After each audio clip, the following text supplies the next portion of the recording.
বাংলাদেশ জামাত ইসলামী, এই শেরপুরের বগুড়া, 94-এর মাগুরা, ভোট কেন্দ্রে হামলা কেন? যেই ভোট ডাকাতি হয়েছিল, যেই কারচুপি হয়েছিল, জনগণ কিন্তু সেই দিন বিএনপিকে ছুড়ে ফেলে দিয়েছিল। সেটার মাধ্যম দিয়ে, আন্দোলন সংগ্রামের মাধ্যম দিয়ে কিন্তু তত্ত্বাবধায়ক সরকার প্রতিষ্ঠিত হয়েছিল। আবার বাংলাদেশের আদালত তত্ত্বাবধায়ক সরকারের পক্ষে রায় দিয়েছে। আপনারা এটা বাস্তবায়নে গড়িমসি করছেন এবং গতকালকের এই বিএনপির অধীনের নির্বাচন বাংলাদেশের মানুষ আবার প্রমাণ পেয়েছে দলীয় সরকারের অধীনে সুষ্ঠু নির্বাচন হতে পারে না। দ্বিতীয় যে কথাটি বলতে চাই, বিএনপি সরকার তাদের 31 দফার ভিতরে বিচার বিভাগের স্বাধীনতা চেয়েছিল। বিএনপি সরকার তাদের 31 দফার ভিতরে রাষ্ট্র সংস্কার, সংবিধান সংস্কার কমিশন চেয়েছিল, কিন্তু ইশতেহারের ভিতরে চাইলেন, 31 দফার ভিতরে চাইলেন, জনগণের কাছে গণভোটে হ্যাঁ চাইলেন, জনগণ ক্ষমতায় দিল। এখন জনগণকে আপনারা ভুলে যাচ্ছেন, জনগণের সাথে প্রতারণা করছেন। মনে রাখবেন, জনরাই যদি প্রতারণা করেন, আগামী দিন জনগণ আপনাদেরকে লাল কার্ড দেখানোর জন্য প্রস্তুত। ভোট কেটেছে, আমাদের লোকদেরকে মেরে মেরে কুপিয়ে ক্ষতবিক্ষত করেছে, তাদেরকে আমরা গ্রেফতার দাবি করছি। স্বরাষ্ট্রমন্ত্রী, যদি আপনি হার পক্ষে ভোট দিয়ে থাকেন তাহলে আপনি জুলাই সনের পক্ষে ভোট দিয়েছেন।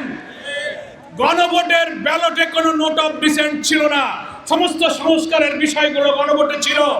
5 কোটি মানুষ ভোট দিয়ে আপনাদের নোট অফ ডিসেন্টকে বাতিল করে খারিজ করে দিয়েছে।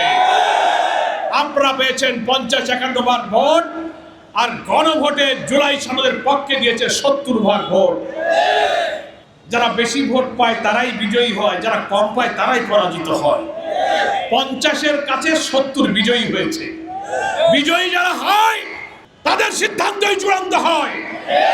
আপনারা 8-10টা পয়েন্টে নোট অফ ডিসেন্ট যদি দিয়েও থাকেন, সেইটা ঐক্যমত্য কমিশন গণভোটের ব্যালটে অন্তর্ভুক্ত করে নাই। জনগণ ভোট দিয়েছে যে নোট অফ ডিসেন্ট ছাড়াই 84টি ঐক্যমত, 47টি সাংবিধানিক সংস্কারের প্রত্যেকটি জিনিসের পক্ষে 5 কোটি মানুষ ভোট দিয়ে হাকে জয়যুক্ত করেছে। প্রধানমন্ত্রী এই হার পক্ষে ভোট দিয়েছেন, আইনমন্ত্রী দিয়েছেন, স্বরাষ্ট্রমন্ত্রী দিয়েছেন, তার অর্থ হলো আপনারা সংস্কারকে মেনে নিয়েছেন। তাহলে আপনার দেওয়া ভোটের বিরুদ্ধে আপনি কি এখন ভূমিকা নিলেন? আপনি বললেন আমি মানি, এখন আবার বলেন ওই অর্ডিন্যান্স বাতিল, ওই গণভোট বাতিলের জন্য আপনি আবার সেখানে বিশেষ কমিটিতে পাঠিয়ে সেটা বাতিল করতেছেন। সে অধ্যাদেশ যে নির্লজ্জ কায়দায় বিগত দিনে তারা ইলেকশন ইঞ্জিনিয়ারিং করেছে, আবার ভোট ডাকাতির মাধ্যমে বিএনপি প্রমাণ করেছে তাদের চরিত্র কিন্তু আওয়ামী লীগের চরিত্র থেকে অনেক বেশি ভয়াবহ। এবং তারা 70% মানুষের রায়ের বিরুদ্ধে অবস্থান গ্রহণ করার মাধ্যমে তারা ইলেকশনের আগে বলেছিল আপনারা হায়ের পক্ষে রায় দিবেন, কিন্তু আসলে এই মুনাফিকদের চরিত্রের মধ্যে আসলে নাই ছিল। এবং এর মধ্য দিয়ে প্রমাণিত হয়েছে তারা বাংলাদেশের 70% মানুষ মূলত দাঁড়িপাল্লার পক্ষে, জামাত ইসলামীর পক্ষে, 11 দলীয় জোটের পক্ষে রায় দিয়েছিল। এটি আজ দিবালোকের মতো পরিষ্কার হয়ে গেছে। সুতরাং 70% মানুষের বিরুদ্ধে অবস্থান গ্রহণ করে আপনারা বেশি দিন ক্ষমতায় টিকে থাকতে পারবেন না।